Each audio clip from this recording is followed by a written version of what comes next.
sought on every step of the way. Yes, And sir. we gave the clearance to serve the warrant Yes, sir. of arrest. I am asking them because they are on the ground. Sila ang nag-implement doon. Kaya, Chief PNP, you give the order to the CIDG? The order of to the CID is really to assist the PCTC when it comes to arrest po. So, sino nagbigay ng order kay General Torre na ipasakay sa aeroplano? It's always the guidance that ang ano po namin is really to assist ang PCTC po. Kaya nga, PCTC. PCTC Were you the kayo? one who ordered the boarding of President Duterte sa aeroplano? Yes, General Alcantara, please.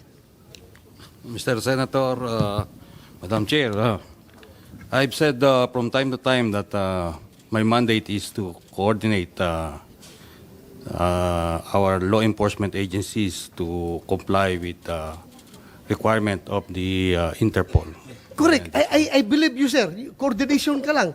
Coordination ka lang. Pero sinabi ni General Marvel na ikaw daw nag-order sa That kanya. is the limit of my power. Yeah. But according to General Marvel, ikaw daw nag-order sa and kanila that is- na isakay sa aeroplano si And that Pangulong is the Duterte. limit also of my authority. That's my mandate.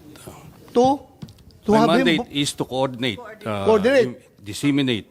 So, for the record, hindi ka nagbigay ng order kay General Marvel na isakay siya sa aeroplano? Hindi. For the record.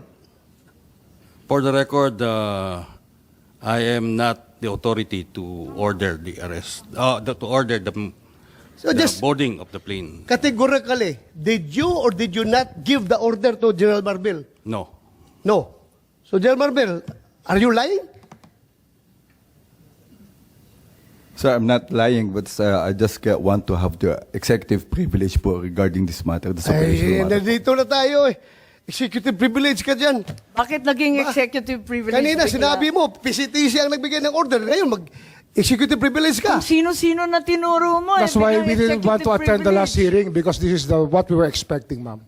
We didn't want to be bullied into a No, position. we're not bullying you, sir. Nobody's bullying. We're not I bullying think you, that sir. We're not bullying, you're sir. you're trying to make people admit something that they will not admit. And executive we're privilege is a trying to valid derive excuse information. not to answer any Secretary question. President Remulla. Duterte is already at The Hague. Tapos na We're ang asking kung boxing. sino nagpadala doon sa kanya. Sino Yun ang nag-order? tanong We're natin. trying to understand every step of As the I said way. earlier, everything was cleared with the DOJ. We are not bullying you, sir. Ha? We want the truth.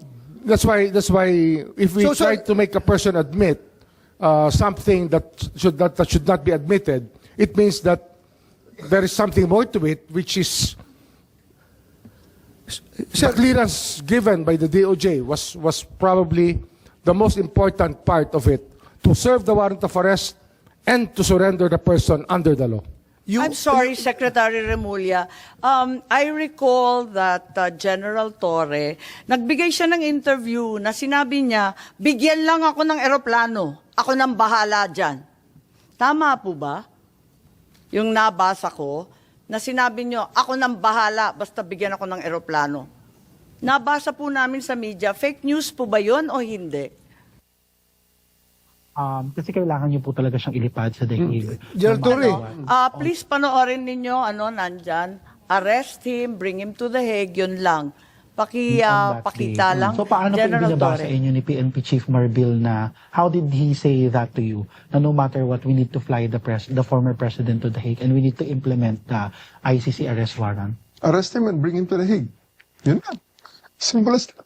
Arrest him and bring him to the Hague. Sagot ko lang, sir, bigyan mo ko aeroplano. O di ayos. And then the rest, you planned everything. Matagal na yun eh. Ang plano na yan, matagal na yan. Hindi yan spur of the moment eh. Matagal na yan. And nagkataon lang na talagang yun, the opportunity arose. So Secretary Remulla, nagpa-interview na si General Torre. We're not bullying him. He voluntarily gave this interview. And like many of our countrymen, napanood namin. Sinabi niya na siya talaga. Paano ba yun? Sino nag-utos sa kanya? Ano nga yan, ma'am? Sabi ko nga, clear namin lahat yan. Kasi they were asking me the Lino po legalities. ninyo, Even if I was clear. abroad, my advice was being sought. And I gave them the advice. That, So kayo number ang one, nagutos? serve the warrant of arrest. And number two, surrender him to the Hague. That's what the law provides. So, sir, you're the one giving the orders. Well, in some ways, because I gave them the legal basis for all the actions that happened. So, you're the one giving the orders. If I have to be the one, then if I am the one No, sir. that is referred to, I will admit it. Kasi that I gave the clearances to number one, serve the warrant of arrest as I saw it, as I deemed fit, and number two, to fly him to The Hague to be surrendered under Section 17 of Republic Act 9851. Iba And kasi- then that is, I caused this through my brother, Yes, who sir. is the Secretary of the Interior and Local Government. Sir, giving orders is different from giving clearance. Klaruhin natin ito. Well, Ang tinatanong ko is, sinong nag-utos? Because PNP is a uniform organization. Hindi yan gagalaw kung wala mag-uutos. Ang tinatanong namin ng committee, sino nag-uutos? Ikaw sabi mo, you're the one giving the clearance. Ngayon, ina-admit mo na parang sinasabi mo na kung gano'n man lang, di, ako na nagbibigay ng orders. So, nalalabuan ako doon. Kasi sabi mo, nagki-clearance, nagbibigay ka ng clearance sa kanila. Sa kanilang ginagawa. kasi every step ano of yan the eh, way. it's a crisis management time eh. Kailangan maklear lahat. Dapat malinaw mag-isip yung mga taong kasama sa Nasabihan usapan. mo na ahead of time. Na-clear na lahat yan. Tinatanong nila sa akin kung ano nga. Ang sinabi ko talaga dyan, number one, you can serve the warrant. And number two, Hague. Surrender him to the Hague under the law. So- That is what the law provides. So ang ibig sabihin, nalaman na ninyo na may warrant bago pa umabot yung March 11, 3 a.m. na sinasabi. Hindi po. Nalaman may clearance ko, na unang-una, before sasabihin ko March sa inyo, 11. nalaman ko po na merong problema nung March 9, ako po yung nasa airport at sinasabi sa akin, mukhang may mga chismis na merong warrant. So balik tayo sa Pero chismis mo yun. Kung alam ko kung totoo yun, hindi na po ako lumipad. I would have stayed here. Pero I had to fly because I had a commitment So nautusan with ninyo ng March the 9. UNODC. So nautusan ninyo ng March 9 si PNP Chief Hindi ho. Martil? Nung dumating po yung warrant, yung diffusion order, pinadala po sa akin yan. Siyempre, ang technology naman, nasa Vienna po ako, kahit iba yung oras. Nung nakita ko po yung diffusion order, sabi ko, that's valid. You can serve it. Tsaka may warrant na kasama kasi yun eh. May warrant po kasama na pinadala sa akin eh. Sabi ko, it's a valid warrant. Akala ko yung diffusion hindi warrant. Bakit Hindi ba, may bumalik na kasama naman ho tayo warrant sa yun. unang usapin? It had an accompanying warrant which was given to me. And that warrant which was the one that was served to the former president. Balikan muna natin ang CIDG. Kasi sinabi nga dito sa interview na pinanood natin na alam na ninyo na meron kayong papel sa pag-aaresto. Masasabi ba ninyo na well-planned itong arrest? Kasi it was planned weeks in advance. May nakita tayo dito na naabutan na ninyo, matagal ng plano yan. Pwede ba nating paliwanag itong statement po ninyo, anticipation? Kasi yan ang, actually pagdating ko, may plano na. Anticipation ang warrant. Sabi ninyo pagdating nyo. So dumating kayo mga bandang September, meron na yan. Ma'am, maraming salamat talaga sa tanong na yan. For me to clarify that statement na natitwist na sa social media. That interview is made from the context of the chief of the CIDG. Isang part lamang ng PNP, maliit lang akong parte ng PNP, na may sariling mandato. Kaya tumatakbo sa akin, ma'am, yung crisis, palaging tumatakbo dyan, bilang operations officer, bilang commander, yung 4Ps of contingency planning. Predict, prevent, prepare, perform. Palaging may plano. Dahil nagbabasa ako ng dyaryo, ito, may possibility na lalabas ang mga to. So, naghahanda ako na pag inutusan ako ng Chief PNP, hindi ako magsimula sa zero. So, it's not about anything, about sinister or anything, but it's just part of my job to plan for it. So, ano ang mga dapat pag may lumabas may mga wanted person, in-anticipate natin lalabas ang warrant? So hindi pa dumarating yung diffusion notice noong March 11, may plano ka na. Hindi ko po dinidinayan, ma'am. Part ng aking trabaho ang mag-prepare ng contingencies Tama, para pag hindi naman nautusan kita ako, nakaredy binibintang. po yan, ma'am. Meron kang interview, sinabi nga na January 2025, nagkumpuni ka na ng secret 80-page plan na ang tawag Operation Pursuit ng New York Times. Ang pagkaintindi natin, Oplan Tugis. Tama ba yun? Wala po akong sinabing ganyan, ma'am. Kung sino man ang source niyan, I'm not very sure about it. Lumabas sa lahat ng media, sa GMA, pati New York Times sinabi. Pwede po nating makita, ma'am, kung Hindi if ko possible. alam. Yan lang ang nabasa ko, katulad ng marami. Operation Pursuit, tapos translate Oplan Tugis. Okay, may pangalan ho ba ako na Napakakabal naging source, ma'am, kung pwede ko makita? Kasi until this point, gusto ko rin po, ma'am, maraming salamat sa pag-clarify nito. Gusto ko sana makita, ma'am, yung Ang pangalan ko sinabi, talaga. ang PNP, ang nagplano na ng isang Oplan Tugis. I'm na just one of the- Napakahaba ng Ayun lang, ma'am. I'm just one of the 220. Unfortunately, I'm just one of the 220,000 policemen of the PNP right now. Kung sinong source nila, gusto ko sana nga makita, ma'am, na ang pangalan ko talaga is nandyan, na sinabi ko yan. Kasi na-attribute sa akin yan, ma'am, eh. Kaya I'm really thankful Yeah, at this opportunity to clear that Yes, Senator part ng Bato. news. Andyan, How about that Chief PNP? Hindi kayo source niya? Yeah, sabi kasi si PNP Chief Marbil, inutusan si General Torre na ilalagay si Presidente Duterte under police custody as soon as the ICC issues the arrest warrant. Ma'am, wala po kaming ganyan at hindi ko po nakita yung Oplan Tugis na sinasabi nyo ngayon. So, ibig sabihin, yung New York Times, lahat ng local media, sinungaling. Okay lang. I mean, sabihin lang natin, alin yung totoo, alin hindi, para maliwanagan kami. Madam Chair, mas naniniwala ako sa kanila pag sinabi nila yan kaysa dyan sa mga lumalabas na balita. Kapag sinabi nila na hindi silang source, naniniwala ako. Okay, paniwalaan natin. Tama naman, dapat paniwalaan ng kapulisan. Meron ba kayong memorandum, document, outline tungkol dito sa aresto ng March 10 or March 11? Bago pa dumating yung warrant, meron na ba kayong plano? Kasi sabi nga ninyo, General Torre, lagi kayong naghahanda for any eventuality. Crisis management nga naman. For the specific, yung March 11, ma'am, wala talagang pre-planned na sinasabing itong specific. Kaya on the fly ngayon, ma'am, na ginawa, ma'am. So everything that was done there, based on the contingencies, meron tayong mga, may situation analysis, may...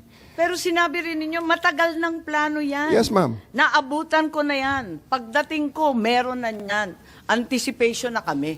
Actually, ma'am, ang pinaka-mother of plan yan, ma'am, baka kasi yung pursuit na yan, hindi tugi sa pinagsimulan, baka manhunt. Kaya pursuit, baka manhunt yung manhunt Charlie natin, na mayroong ganyan ang PNP. Hindi The accounting of wanted persons. Hindi po, General Torre, kasi may PNP memos for deployment. Pinirmahan ni Chief PNP Marbil, March 10 pa lang. Wala pang arrest warrant, magde-deploy na tayo ng kapulisan sa NCR at pati na rin sa Davao. Di ba? May memo tayo, pinakita natin nung first hearing. Yes, Chief Marbil, please. Ma'am, that's a regular deployment po yung pinapadala po natin. Yun po yung ano natin. Bakit kayo nagde-deploy? Wala pang warrant?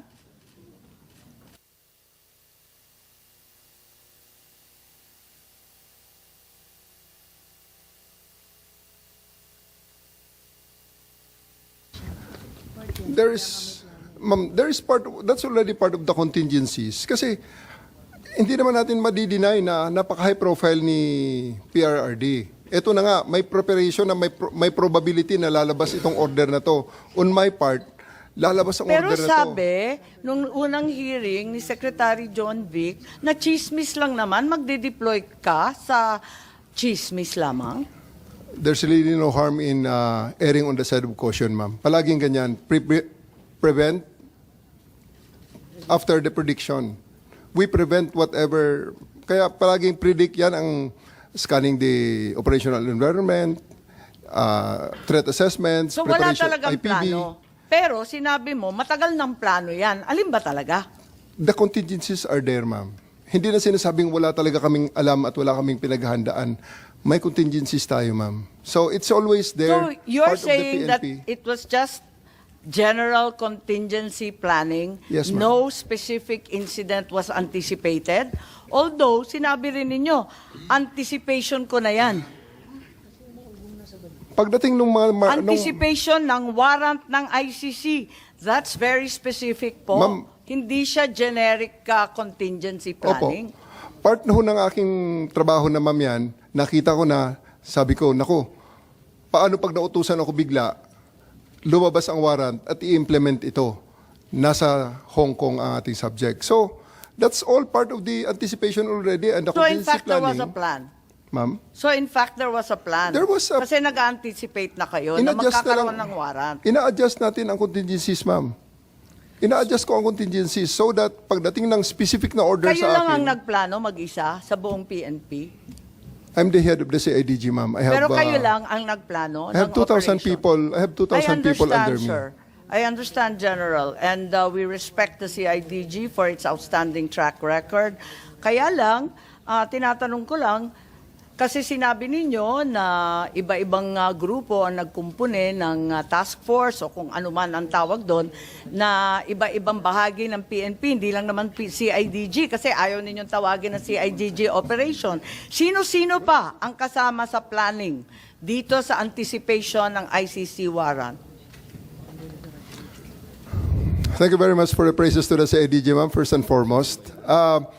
Ako rin, ma'am, ang naglabas ng mga request na ito po ang mga components na kailangan, ang mga makakailangan ko at Sino-sino ma-engage po? just in case na ito ay it will come down. So if you have seen, meron doon mga Special Action Force, kasi nga, ni-request ko ang mga yon. I requested them through the Chief PNP. Sir, I need the Special Action Force. I also need the NCRPO to stand by on alert na ang kanilang mga civil disturbance management ay mag-ready rin just in case na magkaroon ng mga rally, magkaroon ng mga mass movements, ready rin kami So kahit papano, hindi totoo na walang plano kasi may anticipation ka na eh. Ah, At saka definitely, ma'am. nananawagan ka na sa Definitely. iba't ibang tropa. Definitely, we are denying that plan from the context of being sinister and really plotting against the former president. It's not like that. We are just making sure that the PNP will be up to its mandate of protecting the peace and order and the well-being of the citizens, even though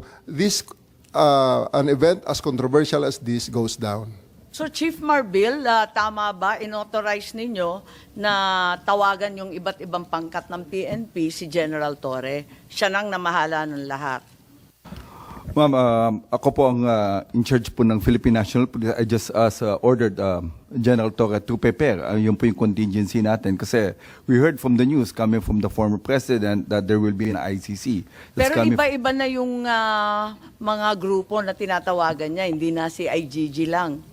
That's ma'am, dun sa atin sa ano natin, meron po yung power ng CIDG. That's really to help from other units po. Okay naman po sa Philippine National Police po yan.